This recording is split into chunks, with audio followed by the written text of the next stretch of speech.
You're like, can I take my jacket off? Go ahead, go ahead. Oh my God. I've never eaten anything so spicy in my life.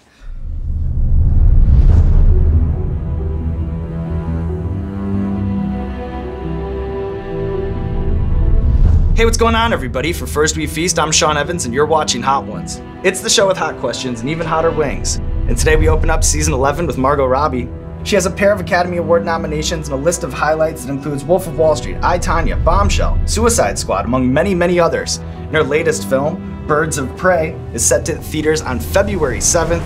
Margot Robbie, welcome to the show. Thanks for having me. What's your headspace like going into this? I'm so scared.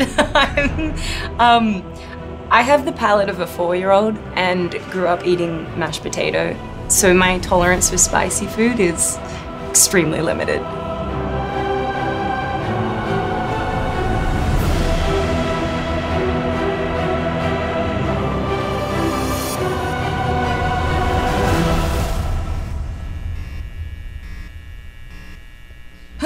Okay. It's very nice of you to do this with me, by the way, thank you. I think it's only fair I meet you halfway on this, you know?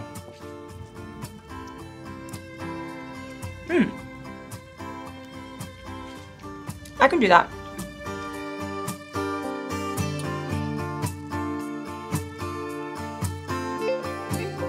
I find that very spicy, actually. I'm not kidding, I find that spicy. Well, we're in for it today. So in the last Suicide Squad movie, I understand that you had to learn how to hold your breath underwater for 5 minutes. Do you have to learn how to do anything similarly daunting for this role in Birds of Prey? I spent a lot of the movie on roller skates, and we actually have a big scene on a moving carousel, and then I'm behind a car, and like, it's just really hard to do all that on wheels. So that was actually very challenging. But yeah, no, the holding my breath thing, that's like a fun party trick now. It's just a nice thing to be able to say, like, oh yeah, I can hold my breath for 5 minutes. Does like a freediver teach you how to do that? You would be able to do it too if you sat with him. Yeah, if you like sat with him, he would just, yeah, because he teaches you, you know, how to take a big breath and expand your diaphragm and all that kind of stuff. Really, the most important thing he teaches you is what happens when your body's deprived of oxygen. And then once you know, it's not that scary when it starts happening. So he's like, so you'll have convulsions when you start getting to this point, and then you've got another like 30, 40 seconds after that. So just ride out the convulsions, then they'll get worse. And then like this will happen. And then like when you come up, you gotta purge your body of carbon monoxide. And some people might pass out like this and it'll look like this, but you'll be fine. So once you know all that, when you're like underwater and you're, you know, 3.5 minutes or something and you start having convulsions, you're like, I'm good, I'm gonna ride this out for another minute. Like, it's just nice to know.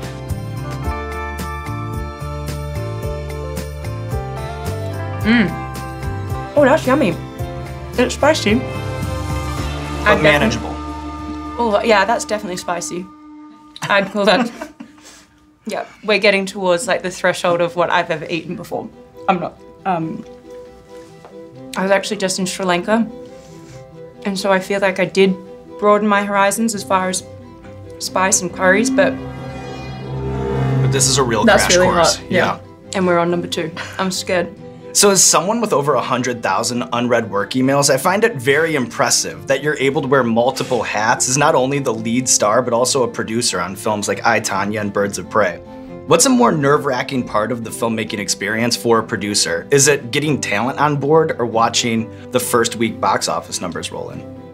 Can I start drinking water now? Of course, of course. No time limit on that. My lips are burning already. The most nerve-wracking, probably the box office, because at that point you can't do anything anymore. You've kind of like, I mean, you can kind of pivot your marketing strategy a little bit, but really there's not a lot you can do, and you just hope that people like it. And you and so many people have spent so much time on something that you just want people to like it or even see it.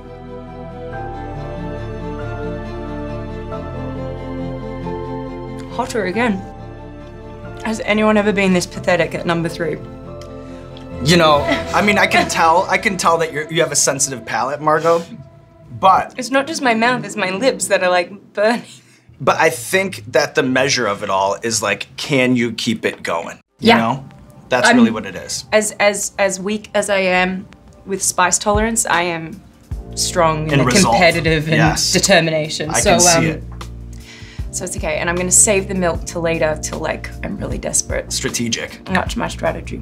So before your career in film, I know that you worked as a sandwich artist at Subway. I did. What do you think was one of the more bizarre sandwiches that you ever made from behind the counter?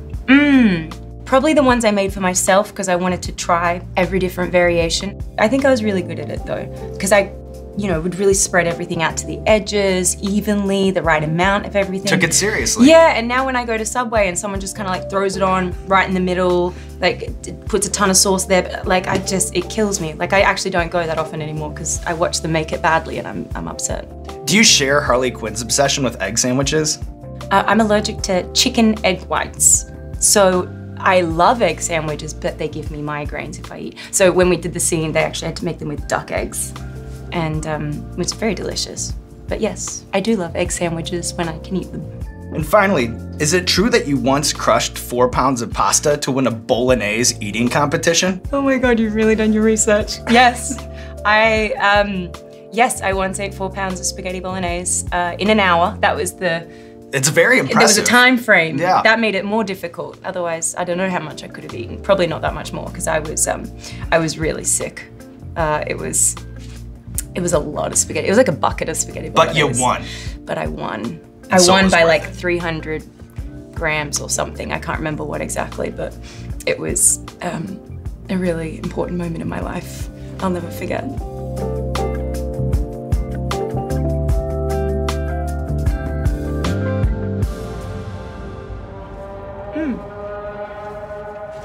I really like the mustard flavor. But the Scotch bonnet. It's really, really hot. Okay, we've now hit the stage where this is uncharted territory. Uncharted territory. I think this is the hottest thing I've ever eaten. Am I allowed to hold water in my mouth just for a minute? Well, especially for this one, because we have a nice long wind up on this one, Margot. So as we've touched on, you're deeply involved in this film. I know that it's your baby and it was important to you to give Harley Quinn a girl squad. Well, guess what? In anticipation of this interview, we have reached out to some of your co-stars to get the inside baseball on Birds of Prey directly from the source. So here they are, the birds. And up first, we have JURNEE SMOLLETT-BELL with a question for Margot. Margot, for me, the most challenging thing about shooting Birds of Prey and playing Black Canary was obviously the stunts. Those kicks kicked my ass. What was the most challenging part for you in playing Harley? My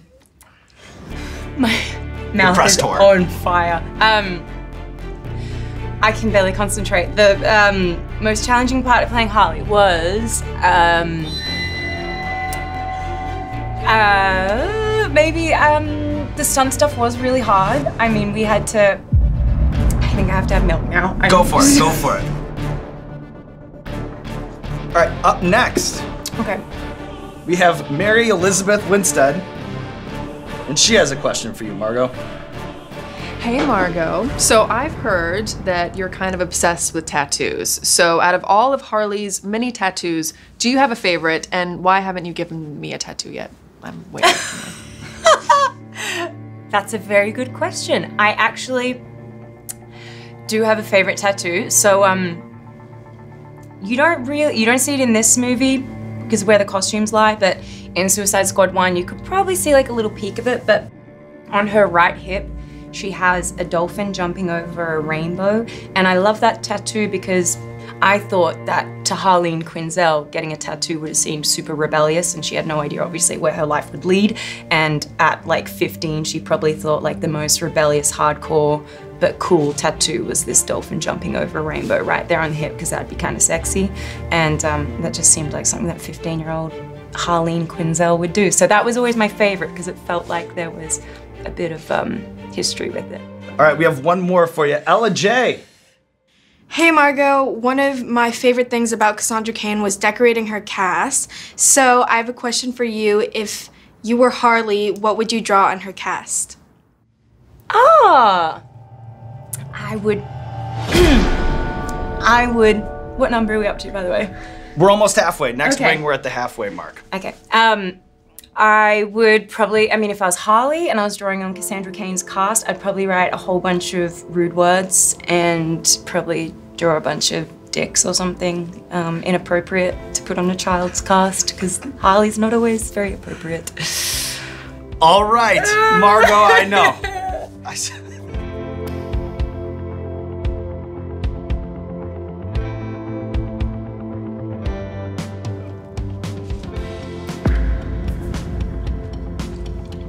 Which one's this one? The Los Calientes Rojo. Halfway mark already. Feels like halfway. And you know what, Margot?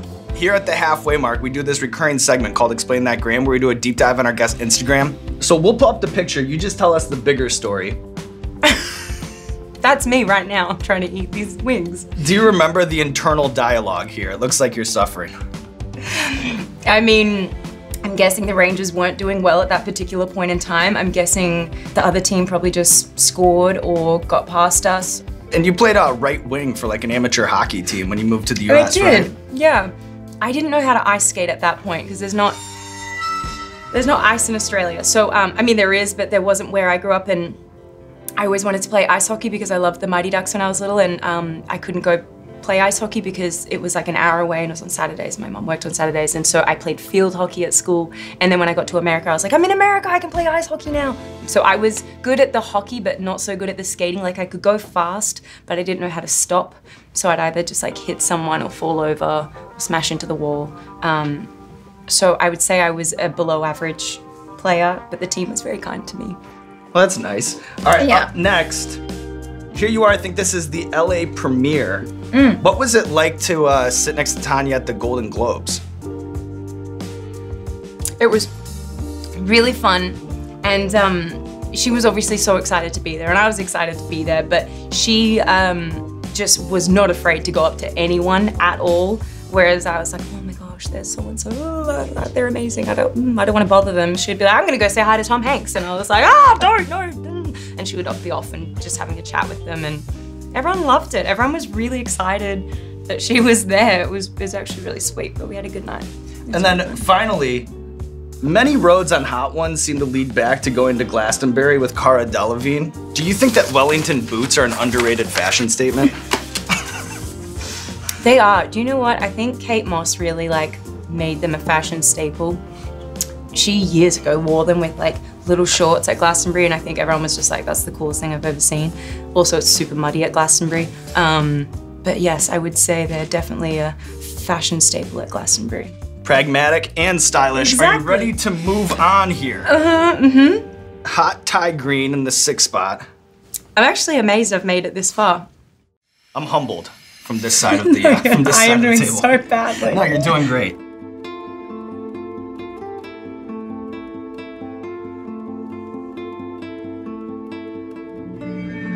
That one's really spicy. Well, we'll keep it moving. So I'm interested in your relationship, your unique relationship with social media. From the point of view of a businesswoman in Hollywood, how much stock do you give to the internet's ability to swing the success of a film one way or the other? I mean, these days it's huge, and it's kind of, I mean, closely monitored when people are putting together a marketing campaign and strategy. Of course, it's great to hear what critics think about your film, but it's also really great to hear what, you know, audiences. That's who you make the movie for, so it's good. And I think word of mouth can be, yeah, it can either, I guess, probably kill your film or you know, kind of boost it. So yeah, if you've got a good film and people like it, it's really good. It's actually getting easier, I think, because now my lips are numb, I can't feel them. And my mouth is kind of numb, so it might be easier at this point. All right, we're approaching this finish line too.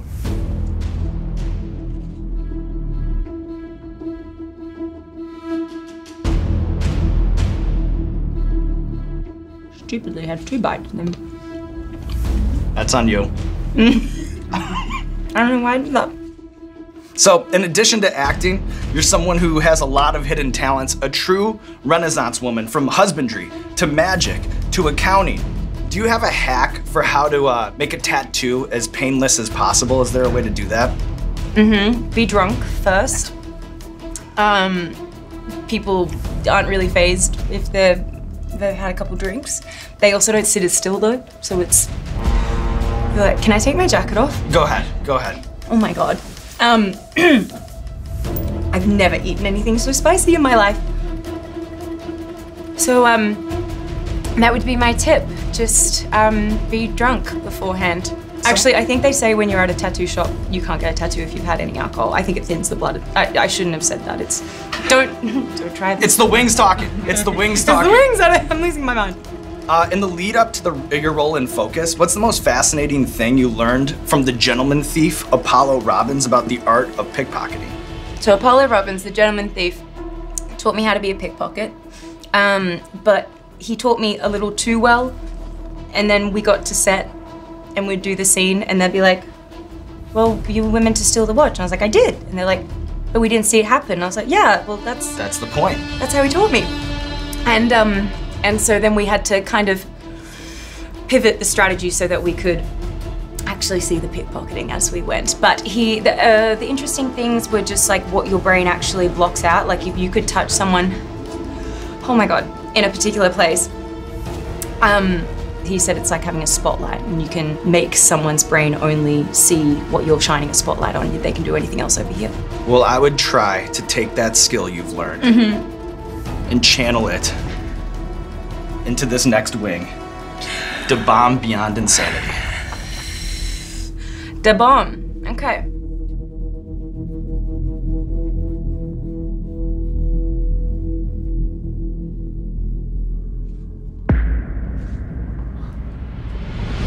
Oh my God. That is, oh my God.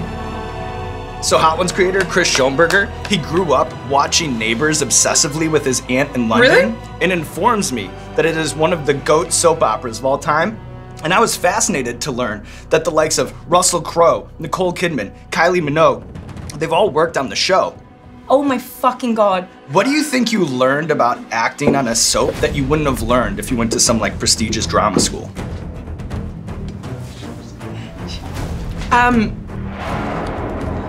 I think I might die. Careful around your eyes. It's so spicy. Holy shit. Like, I don't know how I can get more spicy than that. Oh my God. You have to be word perfect.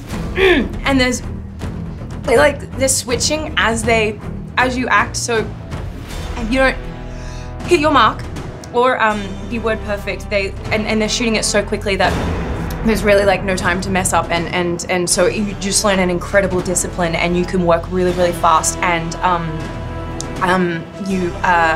just really conscious of everyone else's jobs.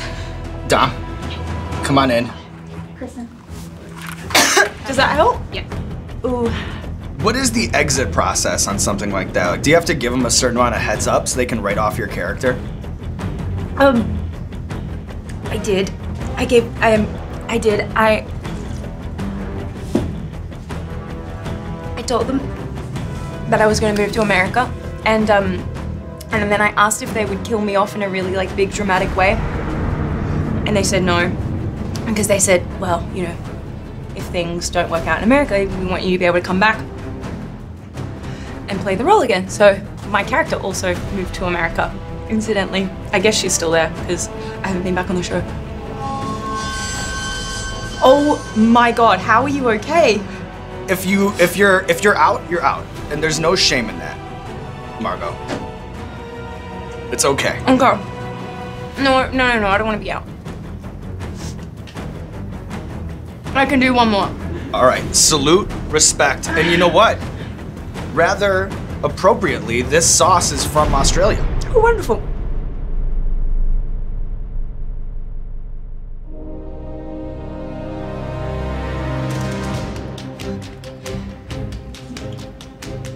Does that count? That It's fine. It's fine. It's fine.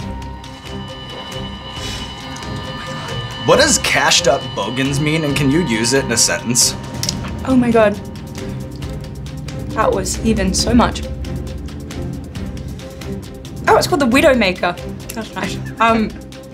Cashed up bogan. I'm very, very happy that you have heard that saying, because that is a phrase we actually do use in Australia.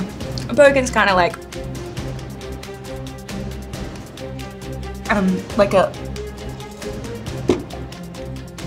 no, I don't know, like a chap or a, you know, rednecky, I guess would be the American, but I don't know. But I very much was a bogan. If you, like me when I was younger, would wear Ugg boots out to dinner thinking that was like going out to dinner shoes, you're probably a bogan. So I was a bogan. And a cashed up bogan is someone who has money. And so spends money on bogan things that are expensive. Dumbledore, hero or villain? Hero, my favorite. Oh my gosh. I feel you, I feel you. We are almost to the finish line here. And for Wing 10, we have something very special planned.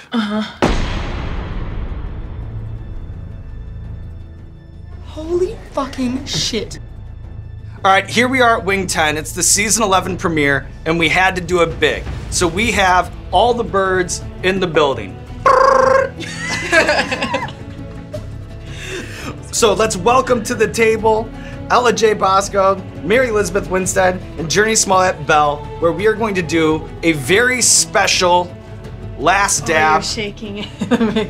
It's tradition around here to put a little extra on the last wing. You don't have to if you don't want to. Okay. I'd suggest against it. Yeah. Is this the spiciest? Fair. This is, okay. Wow, you're going. That's good. That's good. That's all. That's She's Korean and Filipino. She's got this. There we go. Whoop. I am just a bogan from Australia. I don't All right. All right. I'm like nervous-sided. Let's do this. Like, Come on, let's dive in. All right. We're good. Cheers. Okay. Cheers. Thank you, ladies, for doing this with me. Fire I in really the hole. appreciate it. Okay. It's the whole flock here. And when we get everyone at the table, there's only one team building exercise we know how to do. And that is the bucket of BFF questions. You guys, this is really good. Are you serious? Yeah. Are you actually serious? It's really good. Holy shit. It's the hottest thing I've ever eaten. Like, 6 wings ago was the hottest thing I've ever eaten. Hottest thing. I'm starting to feel it. Oh. It's pretty good. It says, that's when it gets in your throat. I did put a lot on. Wow. It went up to my nose. I'm starting to feel it. It says, which song off the Birds of Prey soundtrack best describes Now I'm good. my mood at the rap party? I mean, there's the Diamonds remix, there's Doja Cat, Joke's on you. Halsey, there's Jokes on You. I That think one. the song that best describes the mood in here. Wait, how are you not dying? I have He's to done this 200 times. This is really good. bang He bang. doesn't have taste buds anymore. Oh yeah. Is it's getting hot in here. Yeah. So now there's nothing left to do but blast the AC, shut off the cameras, and get Margot to an ice bath. But before we do that, let's roll out the red carpet. This camera, this camera, this camera. Let the people know what you have going on in your life.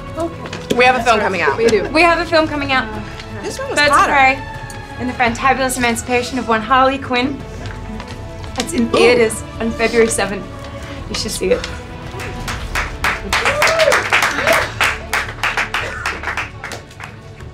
Do you want a lemon? This one sucks. That's a revelation. That fixed it. Like that's way better than milk. Can we have more? You should have had that. Sorry. This one's better not than- good. It's better than Skittles. Oh yeah, I think you guys might be onto something here. Oh, that's so good. Hey, what's going on, Hot Ones fans? This is Sean Evans checking in to give you the origin story behind Los Calientes Rojo. So a few months back, we decided to go completely bizarro world and went Dr. Frankenstein on all of our sauces and started mixing and matching the peppers and just put it out. Thought it'd be a stupid one-time thing, but we accidentally, through that science experiment, created one of the greatest sauces of all time, Los Calientes Rojo. Get your bottle at heatness.com to get a bottle of Los Calientes Rojo. Los Calientes Rojo. Accidentally delicious.